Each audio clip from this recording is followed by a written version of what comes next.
Guys, I am master चिन्मय जिंजी। नाम तो सुना ही होगा। अब मैं आपको वेलकम करता हूँ मेरे इस प्यारे से चैनल म्यूजिक मेनिया में। आप यही सोच रहे हो कि ये हमेशा कीबोर्ड बजाता है, आज इसका कीबोर्ड किधर है। गाइस, मैं आपको आज कीबोर्ड बजा के नहीं दिखाना, मैं आपको ये बताने आया हूँ कि एक मूवी कैसे बनाते हैं। बहुत लोगों को इंटरेस्ट रहता है कि एक मूवी का क्या कैसे बनाई जाती है, इतने बड़े बड़े मूवीज बनते हैं। तो आपने सुना ही होगा मूवी बनाने के तीन तीन अलग अलग स्टेजेस रहते हैं, प्री प्रोडक्शन, प्रोडक्शन और पोस्ट प्रोडक्शन। आज मैं आपको प्री प्रोडक्शन के बारे में बताने वाला हूँ। क्या होता है इस प्री प्रोडक्शन में। आपको एक मूवी बनाने के लिए एक अच्छी स्टोरी की बहुत ज़रूरत पड़ती है। अगर आपकी स्टोरी रेडी हो तो आपको एक अच्छा सा डायरेक्टर ढूंढना पड़ता है, क्योंकि एक डायरेक्टर ही आगे जाके प्रोड्यूसर, सिने फोटोग्राफर, एडी मतलब assistant director, casting director, location scout, इन लोगों को अपॉइंट करता है। इसीलिए एक डायरेक्टर बहुत ज़रूरी रहता है एक पर्टिकुलर मूवी के लिए। उसे कैप्टन ऑफ द शिप भी कहा जाता है। उसके बाद एक राइटर, प्रोड्यूसर, बाद में डायरेक्टर, उसी के साथ एक cine photographer, casting director, location scout etcetera, इन सब लोगों के साथ मिलकर एक स्टोरी को एक स्क्रिप्ट में कन्वर्ट किया जाता है। स्क्रिप्ट होने के बाद उस स्क्रिप्ट को स्क्रिप्ट डिवीजन या फिर स्क्रिप्ट ब्रेकडाउन जिसे हम कहते हैं, उसे कन्वर्ट किया जाता है। इस स्क्रिप्ट ब्रेकडाउन में क्या होता है, एक पर्टिकुलर कैमरा मैन इसको एक अच्छा सा कैमरा जो शूट के लिए परफेक्ट हो, ये डिसाइड करने के लिए अच्छा सा एक आइडिया मिल जाता है। उसी के साथ कितने लाइट्स लगेंगे, कौन से एंगल से कौन सा सीन अच्छा दिखेगा, इसका एक अच्छा खासा आइडिया आ जाता है। उसी के साथ एक लोकेशन स्काउट को एक पर्टिकुलर लोकेशन कौन से सीन के लिए अच्छा रहेगा, परफेक्ट रहेगा, इस सब का आइडिया आ जाता है। गाइस, ये होने के बाद आपका नेक्स्ट प्रोसीजर रहता है वो बजट और शेड्यूल, जो सबसे इम्पोर्टेंट रहता है प्री प्रोडक्शन में, क्योंकि उसी के ऊपर सब कुछ आगे का आपका डिपेंड रहता है। एक बजट किससे बनता है, आपका सारा प्रोसीजर, आपके एक्टर्स कौन है। अगर लेजेंड एक्टर्स हो तो आपका बजट हाई जाएगा, या आपको न्यू कमर्स लेने हैं तो आपका बजट लो जाएगा।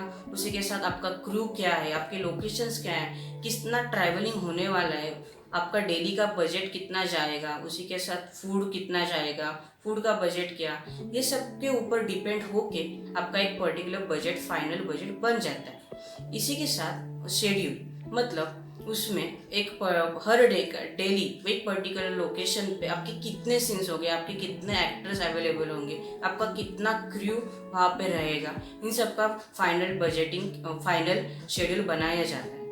ये सब बनाने के बाद आपको एक सबसे इम्पोर्टेंट चीज़ लगती है, वो मतलब फाइनेंस के बिना तो कोई मूवी बन ही नहीं सकती।